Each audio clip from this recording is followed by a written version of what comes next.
میں رات بھر ان کے ساتھ رہی، انہوں نے ایک غلط نگاہ بھی مجھ پہ نہ ڈالی. تو یہ کردار تھا جو مسلمانوں کو آگے لے کے گیا. آج ہمارے کردار کیا ہیں؟ بہت بگڑے ہوئے ہیں، جو کہ ان سازشوں کو کیا ہے متحمل نہیں ہے. پہلے کردار بناؤ. تو غرض کہ میں بتا رہا تھا کہ سلطان صلاح الدین ایوبی کے لیے مصر کی حکومت ایک چیلنج بن گئی تھی.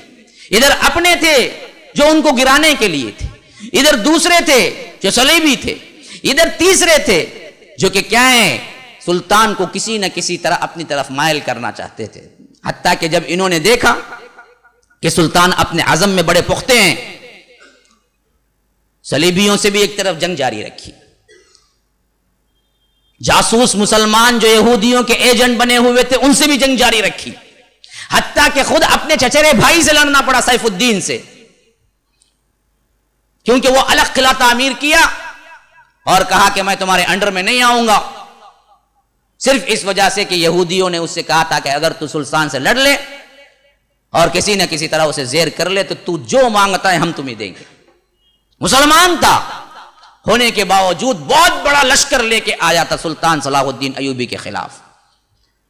سلطان بھی تیار ہو گئے لیکن دل اندر سے رو رہا تھا. مسلمان لڑ رہا ہے، ادھر بھی اللہ اکبر کے نعرے تھے، ادھر بھی اللہ اکبر کے نعرے تھے. سلطان صلاح الدین ایوبی کہہ رہے تھے کہ کاش کے دن نہ مجھے دیکھنا پڑتا، اور سپاہیوں کو کہہ رہے تھے کہ تم نے جس کو مارا ہے یہ مت سمجھو کہ ہم نے دشمن کو مارا ہے، سمجھو کہ ہم دونوں کیا ہیں مذہب کا خیز حرکتیں کر رہے ہیں، مذاق بن رہے ہیں، اصل ہنسنے والا تو عیسائی ہے جو ہم دونوں کو لڑا رہا ہے. آخرکار جنگ ہوئی اور سیف الدین کیا ہے ہزیمت اٹھانی پڑی، شکست کھایا، بھگوڑے کی طرح بھاگا. سلطان نے اس کے بعد اسے خط لکھا، کہا کہ سیف الدین یہ مت سمجھو کہ تو ہار گیا میں جیت گیا، ہم دونوں ہارے عیسائی جیت گئے. یہ نہیں ہے کہ ہم دونوں کی لڑائی تھی، یہ وہ لڑا رہا ہے تو دنیا کے لیے پاگل بن رہا ہے، لڑکیوں شراب کے لیے پاگل بن رہا ہے، تو اپنے بھائی پہ تلوار اٹھا رہا ہے. اور یاد رکھ اب بھی مجھے کیا ہے اپنے دل میں کوئی تمہارے لیے کیا ہے غصہ نہیں ہے، اب بھی وقت ہے سدھر جاؤ، اللہ کے لیے میرا ساتھ دو، میں بیت المقدس فتح کرنے کے لیے نکلا ہوں. آج کیا ہے لوگوں کی ضرورت ہے، اگر تم ساتھ نہیں دے سکتے ہو تو نہ دو، کم از کم میرا خلاف نہ کرو کچھ. اتنی ریکویسٹ تمہارے ساتھ میں کرتا ہوں کہ اگر ساتھ نہیں دے سکتے نہ دو، لیکن دشمنوں سے مل کے مجھے ہلاک کرنے کے لیے نہ آؤ. یہ سلطان کی اعلیٰ ظرفی تھی، یہ اخلاق تھا. پھر اس کے بعد بیت المقدس تک جانے کے لیے راستے میں کئی بڑے بڑے قلعے تھے جو صلیبیوں کے تھے، جن کو فتح کرتے ہوئے جانا تھا سلطان کو.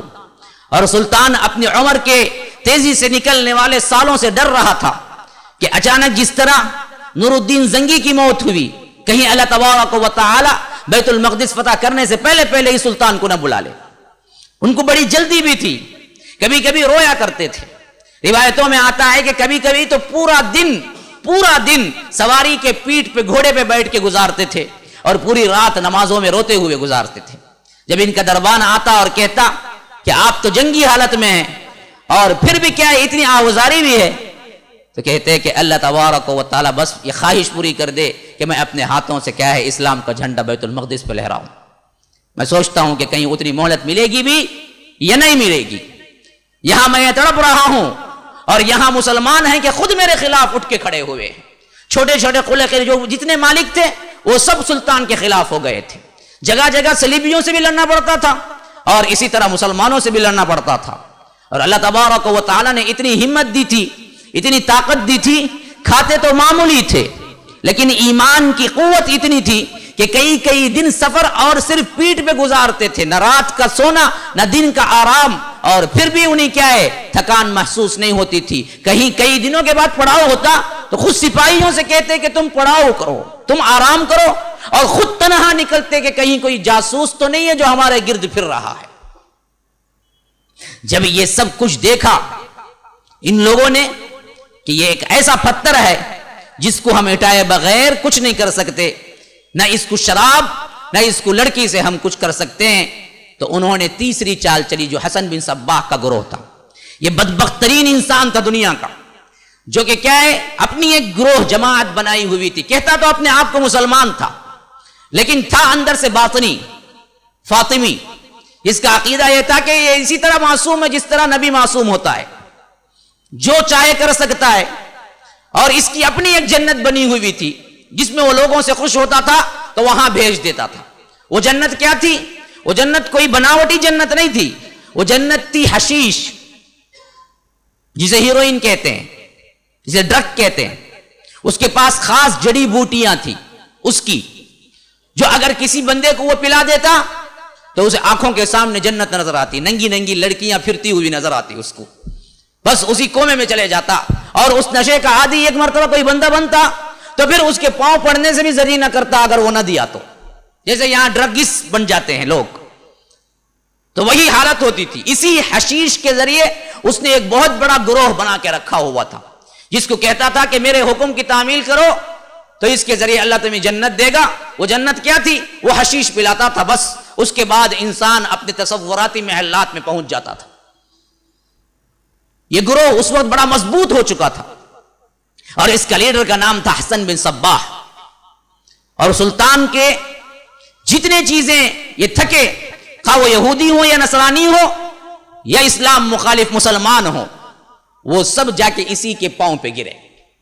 ان سب نے کہا کہ ہم نے لڑکی پیش کر دی لیکن سلطان ہٹنے والا نہیں ہے, ہم نے شراب کی کئی کوششیں کر دی لیکن سلطان کے ایمان میں ذرا برابر بھی کیا ہے تزلزل نہیں آ رہا ہے. تو اب ایک ہی بات ہے, کسی نہ کسی طرح اپنے آدمی کو رکھو, اس کو اڑاؤ, ہم تجھے مالا مال کر دیتے ہیں. ایسے 3 مرتبہ سلطان کے اوپر حملہ ہوا, لیکن اللہ کا کرنا یہ ہو کہ بال بال بچے. ہمیشہ ہر مرحلے میں سلطان بال بال بچے, اللہ نے بچا لیا. اور ان کا سسٹم ایسا تھا کہ ایک تو یہ جری ہوتے تھے, بہت بڑے جری, کسی کو مارنے سے نہ کبھی شکتے تھے, نہ کسی ایسے دائرے میں داخل ہونے سے شکتے تھے جہاں پر ممکن ہی نہیں ہوتا کہ مار سکے, لیکن وہاں بھی داخل ہو جاتے تھے. خود سلطان کا ایک بہت بڑا محافظ دستہ تھا جو کہ 12 آدمیوں پر مشتمل تھا, جو کہ سلطان خود منتخب کرتے تھے کہ سب سے زیادہ بہادر اور مخلص کون ہے, ان کو اپنے محافظ دستے میں رکھتے تھے. ایک مرتبہ ایسا ہوا کہ اسی محافظ دستے کے تقریباً 6 آدمی فدائین کے اندر آ گئے, اور سلطان کو پتا بھی نہیں تھا کہ لوگ کیا ہیں, فدائی ہیں, حسن بن صباح کے آدمی ہیں. پلان یہ تھا کہ ہم پہلے سلطان کی قوت, سلطان کا اعتماد حاصل کریں گے, پھر جب سلطان اچھی طرح ہم پہ اعتماد کرنے لگے گا, موقع دیکھ کے ہم اڑا دیں گے سلطان کو. ایسے ہی ایک مرتبہ ایک معرکے میں سلطان اندر سوئے ہوئے تھے, دوپہر کا وقت تھا. 12 محافظوں میں سے 6 آنکھوں میں آنکھیں باتیں کر لی, اب اچھا موقع ہے. تو ان میں سے 4 نے بقیہ جو 6 تھے ان کو اپنے باتوں میں لگا لیا. ایک دروازے پہ نگرانی کرنے کے لیے کھڑا ہو گیا اور ایک خنجر لے کے اندر پہنچ گیا. اس کا پلان یہ تھا کہ جیسے ہی میں ماروں, اگر تم باتوں میں لگائے رہو ان لوگوں کو تو ہم سب نکل لیں گے, اگر کوئی موقع پیش آیا تو ہم 6 کے 6 ان کو لڑکے مار دیں گے. اب ادھر اتفاق دیکھیے, اسلام کا شہسوار غفلت میں ہے, سو رہا ہے, تھوڑی سی نیند کیا ہے بہت دنوں کے بعد ہے, اور ادھر بہت بڑا ہنگامہ ہونے والا ہے, بے خبر ہے. اور یہ آیا اور سلطان سونے کی حالت میں بھی جنگی ہتھیار نکالنے کے لیے تیار نہیں ہوتے تھے, یعنی اتنے چاق و چوبند تھے کہ کبھی سستی نہیں, کبھی کیا ہے کھلی آرامگی نہیں, کھلے طور پہ سستانہ نہیں, ہمیشہ جنگی حالت میں ہوتے تھے. وہ جو ہیلمٹ ہوتا تھا خود جسے کہتے ہیں جنگ کے میدان میں پہنا کرتے تھے, وہ خود پہنا ہوا تھا, وہ خود کئی کلو وزن ہوتا تھا, وہ پہننا بھی معمولی بات نہیں تھی. وہ پہن کے رہنا چلنا اور مشکل ہے اور اس میں سونا اور مشکل ہے. لیکن یہ بہادر لوگ تھے کہ انہوں نے کیا کیا کہ وہ پہنا ہوا تھا اور اسی میں کوئی تھوڑی دیر کے لیے لیٹے ہوئے تھے. تو اس نے تاک کے جب مارا, دیکھیے ایک طرف تھے سلطان سیدھے طور پر, اور وہ تاک کے جب مارا, اتفاق ایسے ہوا کہ سلطان اسی وقت کروٹ بدلے. سبحان اللہ, اللہ بچاتا ہے تو یوں بچاتا ہے. فانوس بن کے جس کی حفاظت ہوا کرے وہ شمع کیا بوجھے جسے روشن خدا کرے. تو اسی وقت وہ کروٹ بدلے تو سیدھے جا کے بستر پہ لگی. جیسے ہی لگی آواز سے سلطان کی آنکھ کھلی تو دیکھا کہ کیا ہے, خنجر نکالے کھڑا ہوا ہے. ایک لمحے کے 1000ویں حصے میں سلطان نے جانچ لیا کہ یہ کون ہے, کیوں ہے, کیا کر رہا ہے, پتا تھا انہیں پہلے ہی یہ فدائی ہیں، اور دیکھا تو تعجب کے باڈی کاٹ کا جو لباس تھا سلطان کے وہی لباس پہنے ہوئے کھڑا ہوا تھا، اور انہوں نے کیا ہے اپنے خالی ہاتھ سے، ابھی انہیں کیا ہے اگر وہ تلوار نکالنے کی بھی دیر کرتے تو پھر دوسرا حملہ کر دیتا، اتنی دیر بھی نہیں کر سکتے تھے۔ روایتوں میں آتا ہے کہ سلطان نے اپنے خالی ہاتھ کا گھونسا بنایا اور اس کے سر پہ دے مارا تو اس کی ہڈی ٹوٹنے کی آواز آئی۔ یہ سلطان تھے۔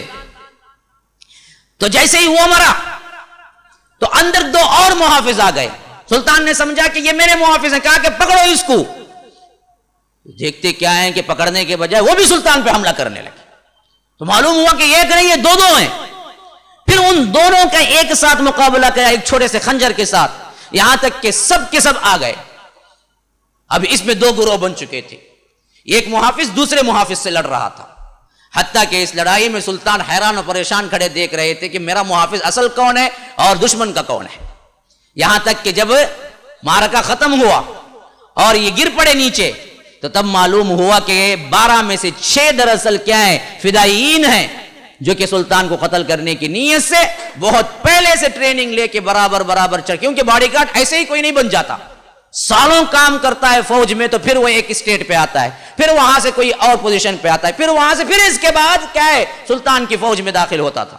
تو اتنی لمبی مشقت کر کے وہ سلطان کی فوج میں آیا، باڈی گارڈ میں آیا، اور وہاں پر آ کے اس نے حملہ کیا۔ یہ آخری حملہ تھا جو سلطان کیا ہے اس طرح اللہ تبارک و تعالی نے ناکام بنا دیا، تو اس سے بھی سلطان کو کوئی فرق نہیں پڑا، یہاں تک کہ بڑے بڑے صلیبیوں سے بھی جنگ لڑنی پڑی، اور جنگیں کی جو حالتیں ہیں، جو واقعات ہیں سنیں گے تو کیا ہے کانپ اٹھتا ہے دل، آخر یہ لوگ تھے کیا، وہی یاد تازہ ہو جاتی ہے جو ہمیں اصحاب رسول اللہ صلی اللہ علیہ وسلم کے محروقوں کی یاد دلاتی ہے۔ جب انسان مسلمان اللہ تبارک و تعالی کا فرما بردار ہوتا ہے، اللہ تبارک و تعالی کے لیے اپنی جان کو پیش کر دیتا ہے اور دین اسلام کے لیے اپنے آپ کو پیش کر دیتا ہے، پھر دنیا میں وہ تمام چیزیں رونما ہوتی ہیں جس کی سوچ بھی انسان کو نہیں ہو سکتی۔ اللہ تبارک و تعالی ہر معاملے میں انوکھا کرتا ہے، یہاں تک کہ رینالڈ ایک بدبخت ترین تھا جو اللہ کے رسول صلی اللہ علیہ وسلم کو گالیاں دیتا تھا۔ سلطان کو معلوم ہوا تو اس کا قلعہ تھا جہاں پر جا کے محاصرہ کیا، اور کئی دن تک سلطان کے سپاہی ننگی پیٹھ پہ آگ کے انگارے کی لکڑیاں سہتے رہے۔ کیوں؟ یہ قلعے میں اونچوں پہ تھے، دیواروں کے اوپر فصیل جسے کہتے ہیں وہاں پر کھڑے ہوئے تھے، اور سلطان کے سپاہی نیچے جا کے حملہ کرنے کے لیے دیوار توڑنے کے لیے پہنچتے، وہ اوپر سے بڑے بڑے بکیٹ میں بڑے بڑے ٹب میں کیا ہے لکڑیاں جلی ہوئی بالکل انگار بنا کے اوپر سے ڈال دیتے۔ اگر 5 آدمی دیوار توڑنے کے لیے جاتے تو 2-3 تو جل کے وہیں خاک ہو جاتے، 1-2 واپس زخمی پلٹ کے آتے۔ سلطان دیکھ رہا تھا لیکن مسلمان اور جوش سے جا رہا تھا۔ تصور کر کے دیکھیے، سامنے جاتے ہیں تو آگ کا انگارہ ہے اور انگار بھی ایک ساتھ برستی ہے، لیکن مسلمانوں پر قربان جائیے کہ جوش ولولہ کیسے تھا کہ وہ اپنے آپ کو کیا ہے برملا پیش کر رہے تھے، یہاں تک کہ اللہ تبارک و تعالی نے فتح دی، اور آخرکار رینالڈ ان کے قبضے میں آیا۔ سلطان نے اس وقت اسے بٹھا کے اپنے طور پر ایک مہمان کا سلوک کیا، اس کی آنکھیں ابل پڑی، اس نے کہا کہ نمبر 1 ایک نمبر دشمن میں نے ہمیشہ تیرے خون کا پیاسا رہا، اور آج میں تیرا قیدی بنا ہوں تو تو مجھے اعزاز کے ساتھ پیش کرتا ہے۔